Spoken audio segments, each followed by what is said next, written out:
Nous sommes dans les années 1760. Honoré Fragonard, anatomiste de renom, dirige alors la toute nouvelle école vétérinaire d'Alfort, une école ouverte à la demande du roi Louis XV. Très vite, Fragonard excelle dans l'art de la conservation, une technique qui reste encore mystérieuse aujourd'hui et que nous allons découvrir dans quelques instants.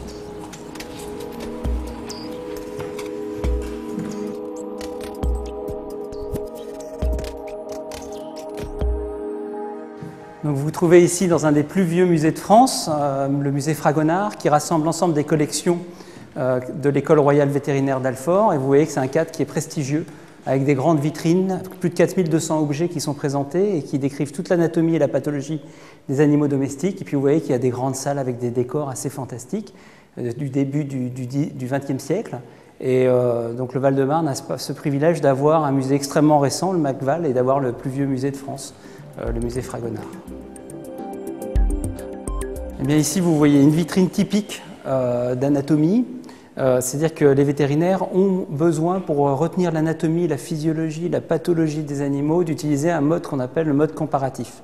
C'est-à-dire que vous avez un organe, ici c'est la tête, qui est présenté dans toutes les espèces domestiques et puis parfois certaines espèces sauvages. Par exemple ici, vous avez des crânes ici de ruminants, vous allez avoir des porcs avec des très grandes défenses, et puis un animal particulier qui est un primate, qui est l'homme, qui est toujours présenté dans ces vitrines. Et là, on a 4 crânes humains, y compris un crâne qui fait beaucoup réagir le public, puisque il est marqué, et c'était marqué en 1840, tête humaine, vieillard édenté de 60 ans. Voilà, simplement parce que l'homme est un cas particulier dans le règne animal, mais il y a un continuum zoologique.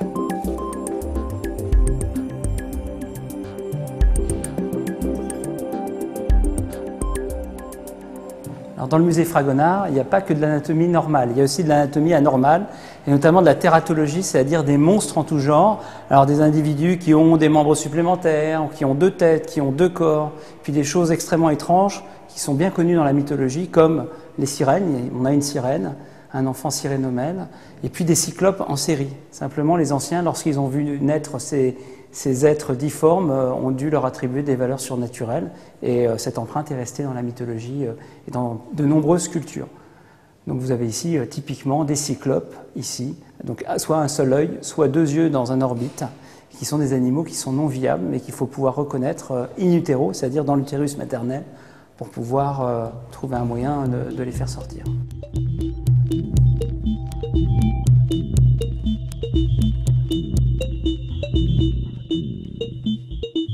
Vous êtes dans la 2e salle du musée, qui est très très haute de plafond, avec toujours les mêmes décors.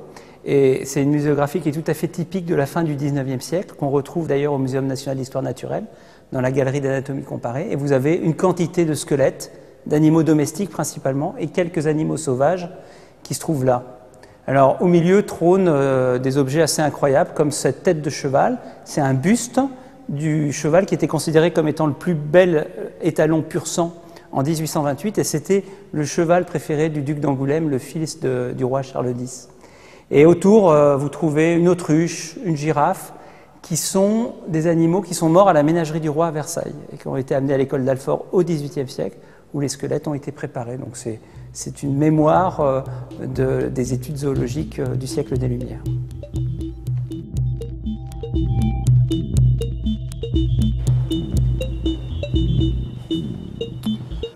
Vous vous trouvez là devant les célèbres écorchés de Fragonard. Donc Fragonard qui était le cousin germain du célèbre peintre Jean-Honoré Fragonard.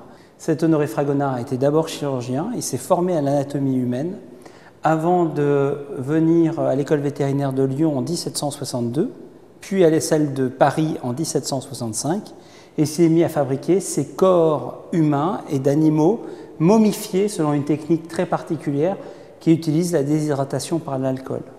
Ces écorchés sont impressionnants par leur positionnement.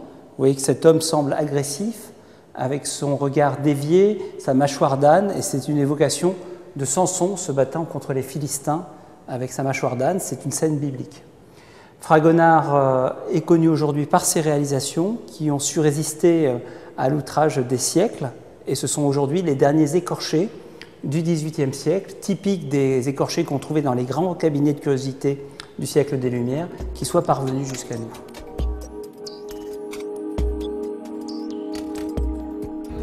Le musée est ouvert les mercredis et jeudis de 14 h à 18 h, ainsi que les samedis et dimanches de 13 h à 18 h. Vous avez toutes les infos sur le site internet du musée Fragonard.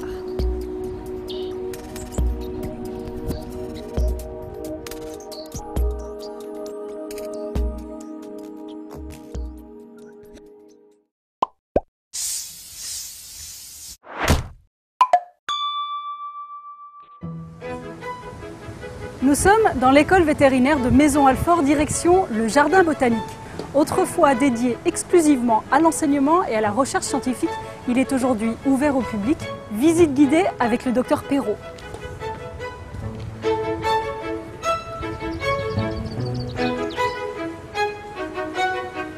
Bienvenue au jardin botanique de l'École nationale vétérinaire d'Alfort, qui est l'un des plus vieux jardins botaniques d'Île-de-France et qui accueille une collection de plantes médicinales, une collection de plantes toxiques, une collection de plantes fourragères, principalement dédiées à l'enseignement vétérinaire, mais également une collection de plantes mellifères destinées à faire le miel.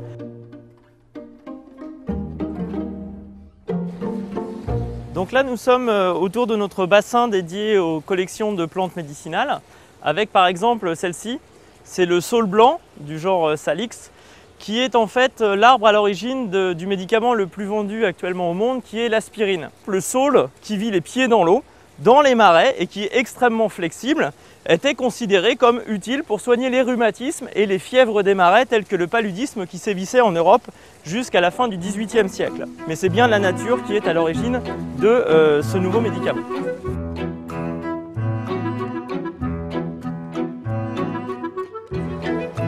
La thématique principale du jardin botanique de l'école vétérinaire, c'est les relations entre les plantes, l'animal et l'homme.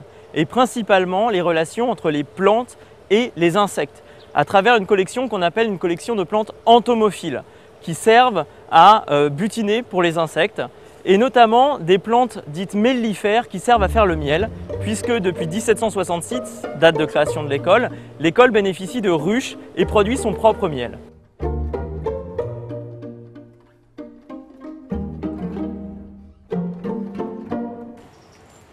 Donc là, nous arrivons dans la partie pédagogique du jardin botanique avec la parcelle dite la parcelle du soleil de par sa forme, qui est exploitée par les enfants des écoles du Val-de-Marne qui viennent découvrir l'horticulture, le jardinage et les plantes qui sont utilisées dans l'alimentation.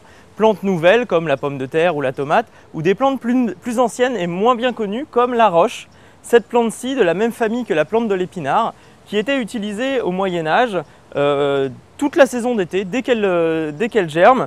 Il suffisait de cueillir les feuilles à sa base pour en faire une salade. Elle se consomme comme de l'épinard, c'est-à-dire soit en salade, soit cuite, et elle se ressème toute seule d'une année sur l'autre, ce qui permettait aux habitants des régions tempérées du nord de la Loire de se nourrir du mois de mai à peu près jusqu'au mois de septembre et d'avoir ainsi un apport en protéines végétales assez important.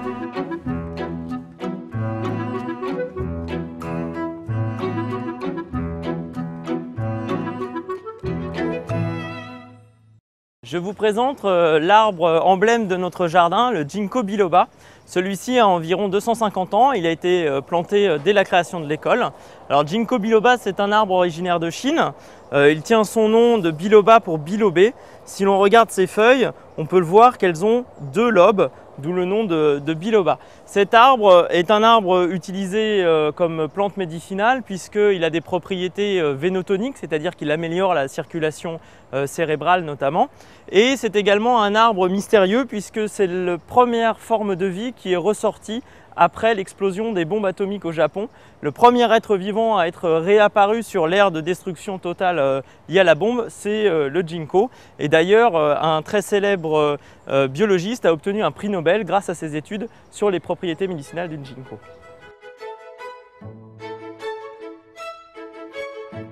Sachez que si vous voulez visiter le jardin en groupe, vous pouvez vous inscrire pour une visite guidée. Vous pouvez également télécharger l'audio guide via Internet sur votre lecteur MP3 ou votre téléphone. Vous avez toutes les infos sur le site Internet de l'école vétérinaire.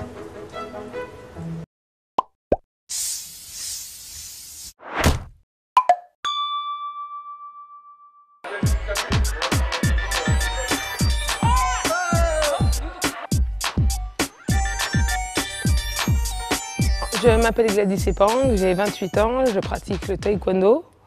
Je suis double championne du monde, triple championne d'Europe et médaillée de bronze aux Jeux Olympiques de Pékin. Là, je sais pas mettre les go. Ce qui me motive au quotidien, c'est clairement, c'est l'or olympique, c'est mon but ultime. J'ai envie d'être championne olympique et clairement, aujourd'hui, c'est ce qui me fait me lever tous les matins avec une grande motivation pour venir à l'entraînement.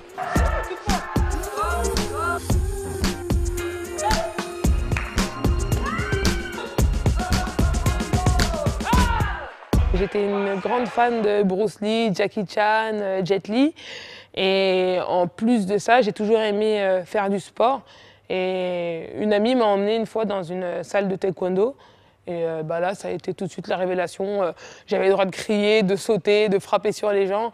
Alors qu'à l'école, ma maman, elle voulait qu'on ait un comportement, assiduité, respect des professeurs, silence en classe. Donc là, j'avais le droit de faire tout ça, c'était sympa.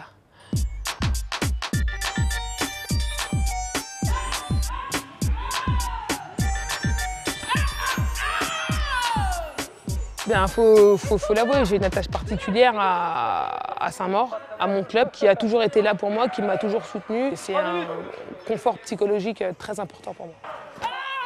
Les entraînements au quotidien sont très difficiles. J'ai choisi de m'entraîner avec le collectif masculin pour me rendre la tâche encore plus difficile en vue des Jeux Olympiques qui sont un gros objectif pour moi.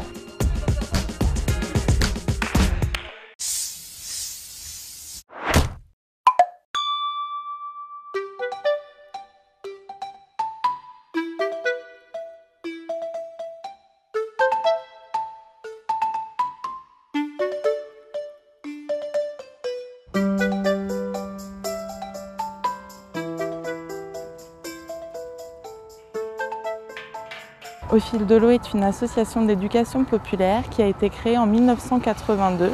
Nous intervenons pour la protection et la mise en valeur du patrimoine fluvial à travers 3 types d'activités. Des activités de navigation douce grâce à des bateaux dont la forme profilée permet de ne pas dégrader les berges tout en explorant les milieux au plus près pour une observation de la faune, de la flore et du patrimoine. Nous intervenons également dans le domaine de l'animation pour le grand public, mais aussi pour les scolaires et les centres de loisirs, notamment en partenariat avec le conseil départemental dans le cadre des classes pédagogiques du Festival de l'eau. Nous menons des activités de protection des berges à travers des activités de ramassage de déchets flottants, mais aussi de travaux d'aménagement de berges. Donc nous mettons en place des structures répondant aux techniques du génie végétal qui permettent l'implantation et le développement de la biodiversité.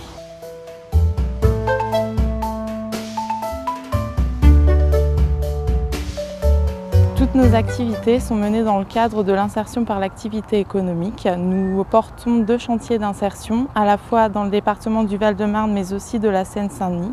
Les salariés participent donc à la fois aux activités de navigation, mais aussi d'animation et de travaux de protection des berges. Ils reçoivent une formation, notamment au permis fluvial et à l'attestation spéciale passager, et des formations dans le génie végétal également. En plus des 24 salariés en insertion qui sont sur nos 2 chantiers, nous avons une équipe de 12 salariés permanents et d'une dizaine de bénévoles actifs qui s'investissent à nos côtés pour la mise en place de nos actions au quotidien.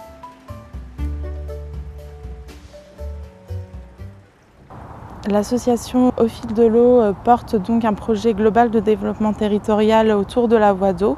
Un de nos projets emblématiques est le passeur de rive. Nous avons développé 3 navettes à Choisy-le-Roi, entre Nogent et Champigny, et également entre Neuilly-sur-Marne et Noisy-le-Grand. Le passeur de rive permettra donc de proposer un mode de déplacement écologique qui s'intégrera au réseau de transport existant, en réduisant le temps de parcours des riverains pour se rendre sur leur lieu de travail.